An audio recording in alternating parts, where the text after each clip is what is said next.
Back to my channel Sumatrika's kitchen. আমি তোমাদের বন্ধু ঋত্বিকা চলে এসেছি আবারও একটা নতুন এপিসোড নিয়ে। আশা করছি সবাই খুব ভালো আছো। আর এতক্ষণে তোমরা বুঝতে পেরে গেছো যে আমি তোমাদের সাথে আজকে কী শেয়ার করতে চলেছি। আজকে একটা বৃষ্টির সন্ধ্যাতে একদম চটপাটা একটা আলু কাবলির রেসিপি তোমাদের জন্য নিয়ে চলে এসেছি। তো শুরু করছি আজকের ভিডিওটা, লেটস স্টার্ট। প্রথমেই আলু সিদ্ধ করে তার সাথে ছোট ছোট করে শসা পেঁয়াজ সব কিছু আমি কেটে নিচ্ছি। আলু সিদ্ধ করে নিয়ে আমি আলুগুলোকে কেটে নিয়েছি। এখানে আমি চেরি টমেটো ব্যবহার করছি। এগুলো একদম নর্মাল টমেটোর থেকে একটু আলাদা খেতে, একটু টক বেশি, আর এগুলো কি সুন্দর খেতে হয়, সেই জন্য আমি চেরি টমেটো ব্যবহার করছি। আর এর সাথে আমি এখানে কাঁচা লঙ্কা কুচি দিয়ে দিচ্ছি। কাঁচা লঙ্কাটা নিজেদের যেরকম ঝাল খেতে পছন্দ করবে সেই অনুযায়ী নেবে। এখানে কর্ন, ছোলা আর মটর সিদ্ধ করে আমি নিয়েছি। যদি কর্ন না থাকে তাহলে সেটা বাদ দিতে পারো।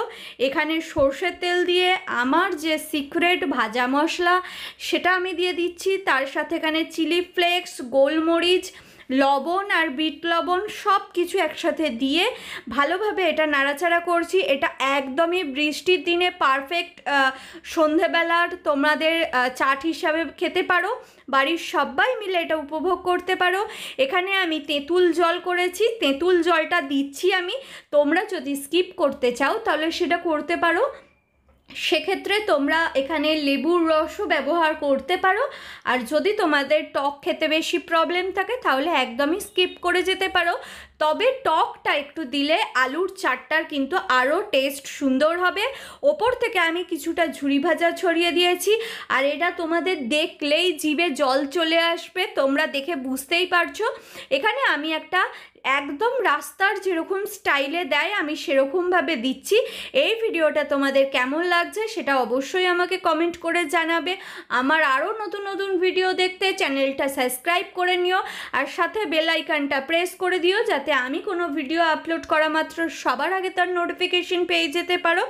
আর আমার আরও সুন্দর সুন্দর ভিডিও যদি তোমাদের দেখতে হয় তাহলে অবশ্যই আমার ফেসবুক পেজটা তোমরা ফলো করে নিও। ওপর থেকে আমি একটু ভালো করে ঝুরি ভাজা দিয়ে দিচ্ছি। আর এখানে আমি সুন্দর সুন্দর একটা আলু কাবলি চাট, একদম বৃষ্টির দিনে পারফেক্ট চায়ের সাথে জমে যাওয়ার মতন একটা খাবার তৈরি হয়ে গেছে। আর খুব সহজে তৈরি হয়ে গেছে, একদম পরিশ্রম ছাড়াই।